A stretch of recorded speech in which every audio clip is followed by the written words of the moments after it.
అందరికీ నమస్కారం. నా పేరు డాక్టర్ పెదవుల నారాయణ, కవి, రచయిత, గాయకుడు, సామాజికవేత్త. నేను ఈ రోడ్ సేఫ్టీ మీద ఒక పుస్తకం రాసినాను. దాని పేరు రోడ్డు భద్రత, అందులో మన బాధ్యత. అంటే నేను రోడ్డు మీద గమనించిన విషయాలను ఒక పుస్తకం కూర్చాను.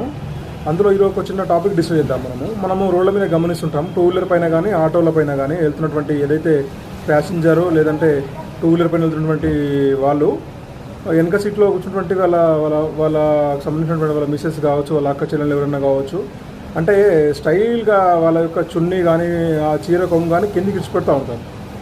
దానివల్ల ఏమవుతుందంటే కొద్దిగా స్పీడ్లో ఉన్నప్పుడు ఆ చున్నీ వచ్చేసి లేదా చీర కొమ్ము వచ్చేసి ఆ టైర్లో పడి ఆ రెమ్ములో పడి ఎక్కువ యాక్సిడెంట్ కానీ అవకాశం ఉంటుంది. అదేవిధంగా ఆటోలు కూడా అట్లే ఉంటారు అనమాట. ఆటోలు కూడా చిన్నగా కొంగు కిందికి ఇచ్చి పెడతారు కాబట్టి వచ్చి యాక్సిడెంట్ అయ్యే అవకాశం ఎక్కువ ఉంటుంది. కాబట్టి జాగ్రత్త కూర్చొని జాగ్రత్త ఉంటే బాగుంటుంది.